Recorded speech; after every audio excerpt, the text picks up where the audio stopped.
Hi, my name is Judie VanKooiman, and you're watching Life Issues. January's show is about hoarding, and my guests are Kay Jules and Ed Gaskin. Welcome, both of you. Thank you. Thank you. Glad to be here. You're very welcome. My pleasure. And Kay, I'm going to start with you. Who are you? Well, I'm Kay Jules, and I'm the president and founder of the Next Step to Reorganization. It's an organization, a nonprofit for persons with continuous clutter issues, usually persons with hoarding disorder, but sometimes outside of that scope with just hoarding behavior. Okay, great. And what do you do? I work with individuals in the community, both officials and persons who have hoarding disorder, educating them on clinically impairing clutter and how to manage that. Okay, great. And how did you become interested in the topic of hoarding behavior? Well, it started early in life with family members. I have an uncle who has a hoarding disorder, and my mother had some hoarding behaviors. And when I was growing up, there wasn't a diagnosis called hoarding disorder, so I didn't understand my mother's behavior. It was only after she died in 2015 it became an actual DSM-5 diagnosis, and then I began to understand the context of my mother's behavior growing up. And I started to become passionate about working with people, and it's gone on from there. And what do you do? So I'm the executive director of a nonprofit in Boston. Okay, and what is the name of it? Greater Grove Hall Main Streets. Okay, and how did you become interested in hoarding behavior and the next step to reorganization? Well, I didn't become interested in hoarding specifically. I think I sort of got eased into it, I evolved into it. So originally what had happened is I was hiring cleaners. I'd actually hired 3 different cleaners. One was doing the garage, one was doing like my basement, and then one was going to do like my living area. And so that's originally how I had met Kay, and the relationship evolved from there. Okay, awesome. So it took me a while before I understood. In other words, it started as just my thinking I needed cleaning done because I had all this stuff around. And Kay, can you tell us more about your organization does? So we have, my primary missions is to raise awareness, reduce stigma, and educate people on continuous clutter interventions in order to manage the evolving public health crisis that results from having clinically impairing clutter in the home. I feel it's a very important topic because it impacts the community, it impacts the individual, the family, the children. People get taken away from their parents. It can be sad. Yeah. And what are your organization's mission and objectives? So as I said, raising awareness, reducing stigma is a huge part of it, but also educating others and developing a peer program for individuals to work together is an important part of the Next Step to Reorganization, because it's very difficult for persons who have hoarding disorder to access resources. Oftentimes, the community doesn't have the money for it, and they take this money from elder care dollars because they look at it as a problem with elders.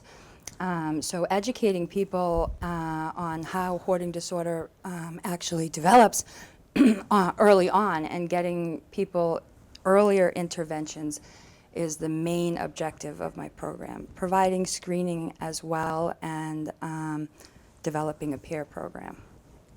Okay. And what types of services you have provided to the community? Besides individual continuous clutter interventions, working in people's homes, I've done workshops with town officials, including the public health nurse, the fire department, the police, educating them on how to work with people in the community. I've also done talks to the International Obsessive Compulsive Disorder Foundation and engaging with these types of organizations to help resources come together. Okay, great. And Ed, can you tell us how you believe hoarding behavior and hoarding disorder has affected your life personally or more about what prompted you to reach out to Kay? So, as I briefly discussed, it was something that evolved, and to answer one of your questions, so let's say I had a stack of newspapers, as an example, and they were old newspapers, maybe they were 6 months ago, whatever. I might feel that I couldn't throw those out until I read every one of them, even if I just skimmed it, because I would feel like, well, I bought it and then I didn't use it, so then it seems kind of wasteful. So if on a Saturday you're going through old papers, then you could be doing something else as opposed to sitting there doing that. So part of the process for me was, when I would be working with Kay, is we would more like reflect on what it was that we were doing sort of real time, and that would then prompt thinking about this question. So you might say, is this the best use of your time, for instance, to sit here and go one by one by one by one by one, looking at papers that are 6 months old or whatever, or let's say you're going to file them. Are you going to have any way to know how to find what you filed anyway? I had an example one time. It wasn't Kay, but it was another person, but a sim approach, where I had these brown shoes, and they said, "Are you going to wear these?" I said, "I would never wear those." And she said, "Well, why are you keeping them?" I said, "Well, I might need them one day." And so she said, "Well, if you get to the point that you have no money and you need a pair of shoes, I will buy you a pair."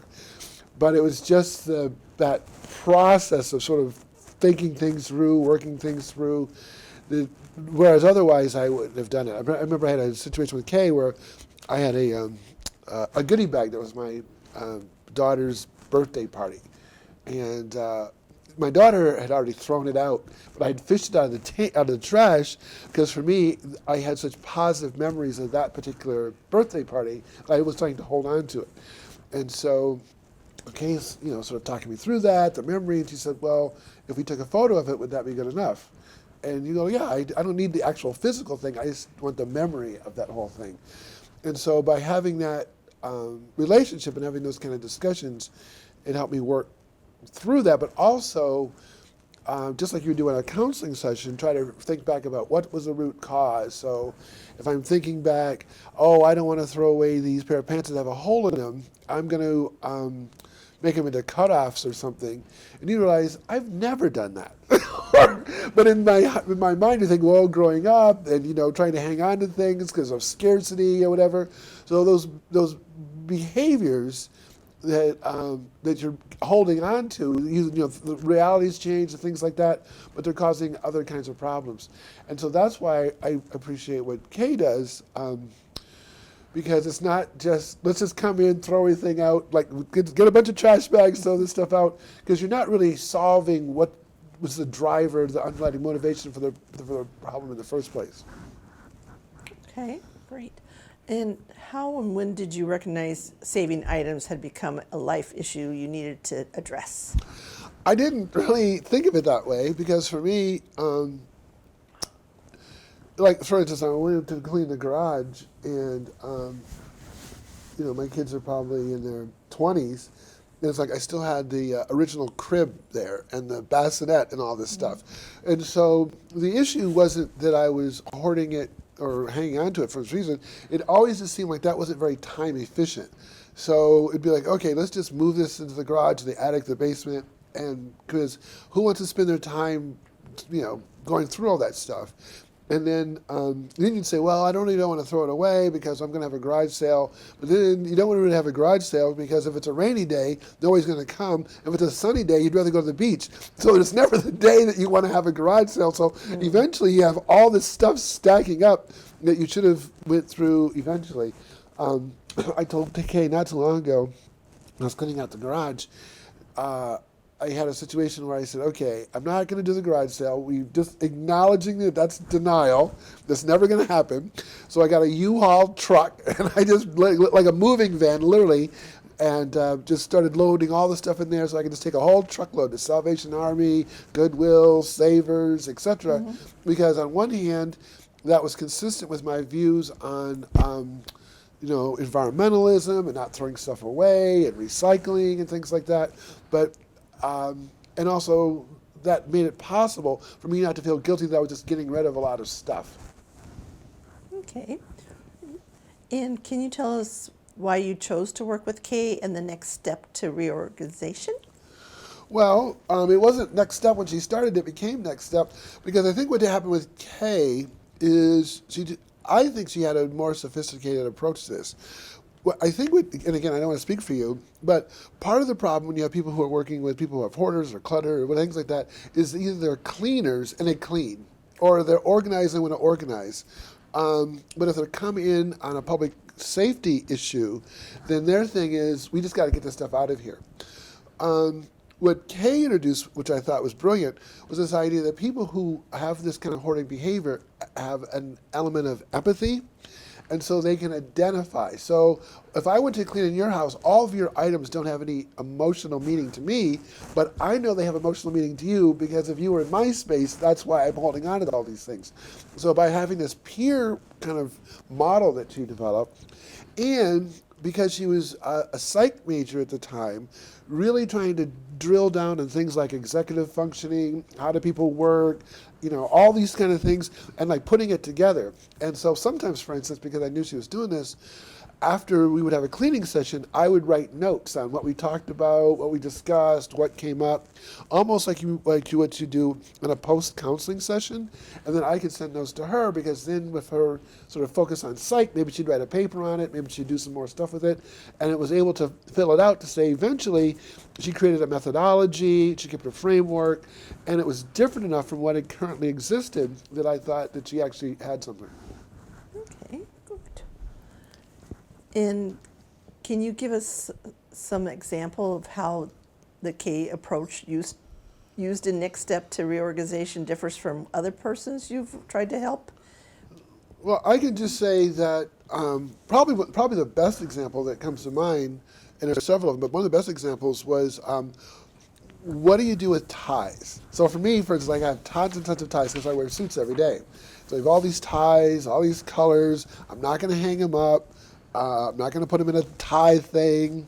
And so what are you going to do with them? Because there's just like a mountain of them. So I used to just have like a giant pile of ties, and I would just try to go through there until I found it. So Kay had this idea where she got me these plastic bins, like the see-through clear bins. Mm-hmm. And so each bin had a different color, all the red, all the yellow, all the blue, all the green, or whatever. So for me, the reason why it worked is because I'm getting dressed, I'm having a suit, my white shirt, blue shirt, I want a red tie, there's a red bin, I take it out, boom, set. But the reverse is also true, because if I'm trying to clean up, I just got to put the red ones in the red bin, the blue ones in the blue bin, almost like kindergarten, right? Just put the colors together. But it was easy enough to organize, it made it work, I didn't have to do anything fancy. And so she has some technical term about prosthesis thing. Cognitive prosthesis. But again, I thought it was, and so I'm still to this day, I still use that system that she created. So that would be a concrete example. Okay, great. And can you tell us more about hoarding disorder and how it differs from behaviors that result in impairing clutter in the community? Yes, I can. Okay. So hoarding disorder is a specific set of criteria regarding discarding distress. A lot of people think of hoarding as excessive accumulation. They think of it as a saving problem, but it's really not. It's really a problem with discarding and letting go of objects. I kind of compare it to a sink that has a clog. No matter how small that clog is, even if it only has a small drip coming in, eventually the sink will fill up. And the house is a very similar thing too. Over a lifetime, we can fill a house with objects, and if we never let go of objects, eventually all of our storage areas become full, and it becomes more and more difficult to organize objects. So, addressing the clutter and the psychiatric problem became a major focus of my clutter interventions. One thing I would say when Kay was first talking about starting the nonprofit and doing this is I said, Kay, I think there's a bigger issue here than what we realize. Because I said, if you look at the growth in the self-storage units, I said, those aren't all people who are storing something because they're just moving and they need some temporary location. I said, so if you look at a graph, more people are storing more and more stuff. And I said, that goes back to her example where she was talking about that if you're not getting rid of it at the same rate that you're accumulating it, then eventually it has to go someplace. And now we see that someplace is actually someplace external. It's almost like when you have like an external hard drive to a computer. It's like you filled it up and now you need someplace else to put this stuff. Exactly. So that's why I said there's a growing demand for what you do, Yes. whether people recognize it or not. Yeah. Okay. So I just wanted to go back to, so hoarding disorder, again, it has to do with discarding. There are other disorders like senior squalor or Diogenes, which represent more of self-neglect that represents a more difficult, often a degenerative process. But clutter can happen because of depression. Clutter can happen because of saving for other reasons other than fearing you're discarding. So the major difference is that fear of discarding and letting go of the object. That's really what separates hoarding behavior from hoarding disorder. Okay. Thank you for that clarification. And can you help us understand how hoarding behavior can become a source of major life issues? Oh, yes. So hoarding behavior, in addition to resulting in an accumulation of clutter that becomes overwhelming, it can result in family distress, marital distress, divorce, children being taken from their parents into protective services, adults being taken into adult protective services. But there are bigger problems, like a large amount of paper in your house makes your house far more likely to catch fire, and when it catches fire, it goes up very fast, which makes it much more difficult for firemen and police officers to save you in a rescue. Right. Yes. Also, you mentioned if you have more clutter, it's more likely to become a tripping hazard, Yeah. which is a bigger issue for seniors. Exactly. One fall and a broken hip can really be devastating. Definitely. And it's extremely easy if you stack your papers around your bed to step out of bed and slip on a piece of paper and fall. So it's it can become a huge life issue. And the other thing that you've had experience with are people who hoard animals.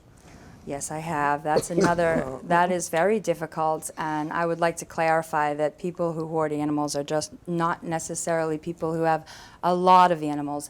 Hoarding animals directly references an inability to care for the animal, regardless of how many animals you have, and an inability to let go of the animal in light of knowing that you can't take care of them. So that is extremely distressing and difficult to deal with large animals, especially like horses or alpacas, and I have had to deal with that. Right. Okay. And what is the biggest challenge that you face in the community when working with persons with hoarding disorder? Stigma. Stigma can come in so many different ways, and the first one that I would like to address is one that I actually learned about from Ed. He said, I don't look like that person on TV. So the TV has created this image of hoarding that you must have so much clutter, you must be emotionally a wreck, you must be crying all the time. But that's actually not what actually I see in the community. Although there is a lot of congestion in the homes, they're not the people that you see on TV, especially early on at 35 when hoarding behavior actually starts to accumulate in small amounts. And then later on, they're usually presenting in the 5th or 6th decade of life, and they're not necessarily having filth or there are some people, in fact, who, as Ed was saying, have all of their hoard in storage and their house looks very neat, or they may have all of their stuff organized at their house, but the amount of congestion still impairs the functionality of the use of rooms in their house or the ability to have maintenance and keep pests and rodents away. I think that was one of the things I found interesting was no matter, again, using your other analogy, no matter how neatly, like you stack things, you organize things, you file things, whatever, at the end of the day, the room is only so big. So it will only take so much stuff. And I call that the Rubik's Cube challenge. Okay. All right. Ed, have you ever experienced any of the difficulties Kay just spoke about? I haven't. For me, it's much more of an issue around time, and let's say you want to find something, and then you think, you're looking. So on one hand, maybe you don't want to take the time to put something in a certain place and time. Like some people say, oh, everything has a place for everything. And you think, okay, well, I'm really busy now, I'll do that later or whatever. So you don't do that. And then later on, when you're looking for it, you're spending like 3 times the amount of time you would if you had just put it away in the first place.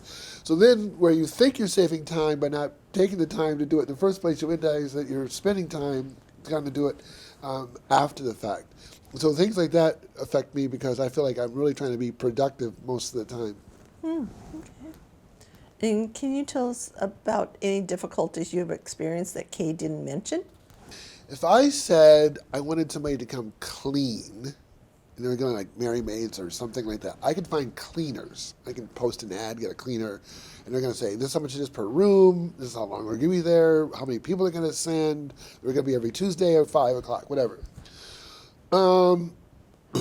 People to do what Kay does, I don't even know how you'd find them because they're so rare, and God knows.